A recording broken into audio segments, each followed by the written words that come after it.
Hey everyone, welcome back to another video. This time I'm going to show you how I made these resin castings of Utahraptors. And as you can see, these are actually supposed to be more based on more scientifically accurate depictions of what a Utahraptor would look like. And it's a fairly long sculpture, as you can see, with the tail, but it's still like a reasonable size. And as you see, there's like 3 others in the background, each one sporting a different color.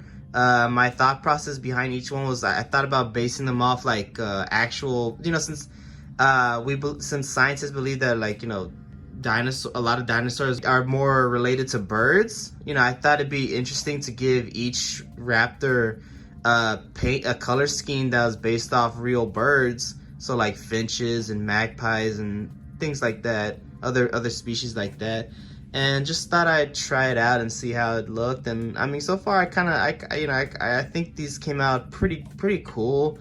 I actually made these to see if I could maybe sell them, just to kind of test the waters and see how, if these are things that people would be interested in.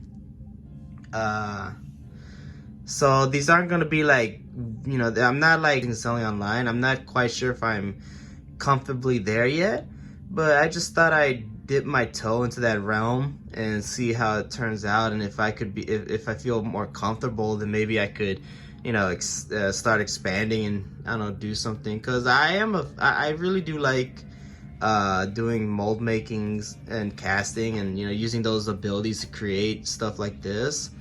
It's actually become something like slight bit of obsession, but also just something that, like, I really, even though I'm not perfect, that is something that I really am into. And so I want to see if I could use those abilities and maybe do something that can actually benefit me in the long run.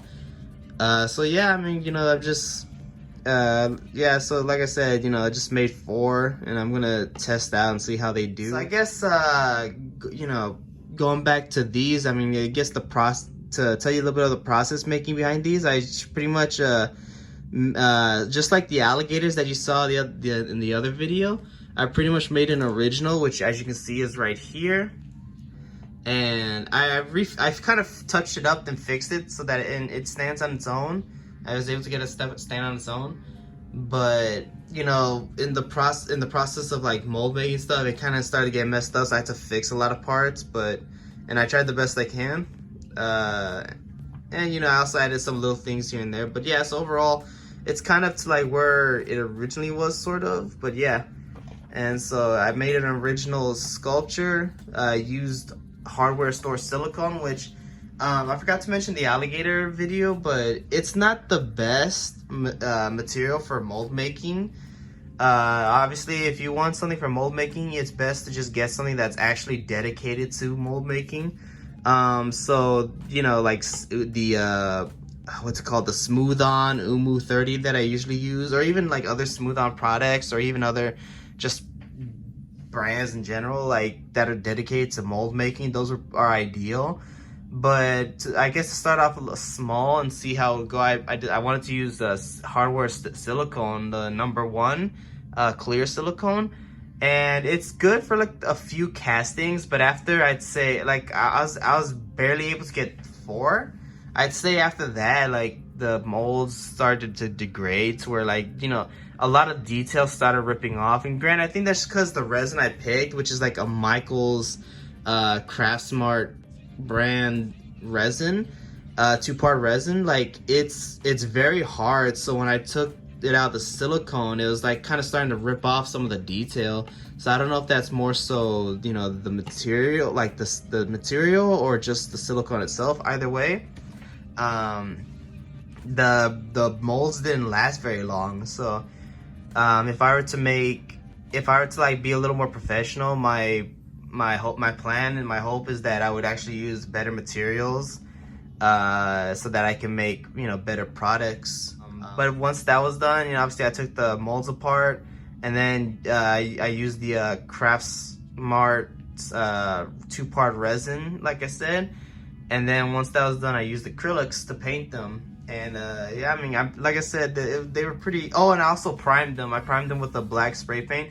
That's actually the nice thing about these being resin, is that they're actually hard surface. So unlike rubber, where I wouldn't really recommend a spray, you know, a Krylon type of spray primer, because, well, you know, those kind of paints, those kind of primers aren't good for like rubbery surfaces. That it'll chip away or it might not even cure at all. I've had an issue with that in the past, so it's just something where, you know, since these are actually a hard surface, you can actually use the Krylon or whatever brand you like using, some spray-on primer, and it works perfectly for these. But yeah, and then I painted it with acrylics, and it all came out pretty well. You know, just use the techniques I usually do, like dry brushing and, you know, washes and things like that. And yeah, so I don't want to ramble on too long, but I hope you get the general idea. And yeah, so let's go ahead and get right to the video.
Alright, I really appreciate y'all for watching this. I hope y'all enjoyed. Like I said, I'm kind of making these to kind of dip my toe into kind of start like selling figures and selling sculptures and stuff like that. So I mean, you know, these are gonna be a little more small scale, but again, if I start to feel a little more comfortable, I have plans in the future to start up some kind of online shop, whether it be Etsy or whatever, maybe even have an email account for contacts for commissions or something. But that's for the future. For now, I'm gonna still stay a little more, you know, a little more safe, and maybe see how these turn out, how these if these are able to sell or do anything. But regardless, like I said, I appreciate y'all for watching. Check out my Instagram page, Giovanni Arts and Collectibles. I post a lot of pictures of my works and things like that, my sculptures, my figures, you know, my collection, all that stuff. Just all my hobbies, and yeah, so have a great day, and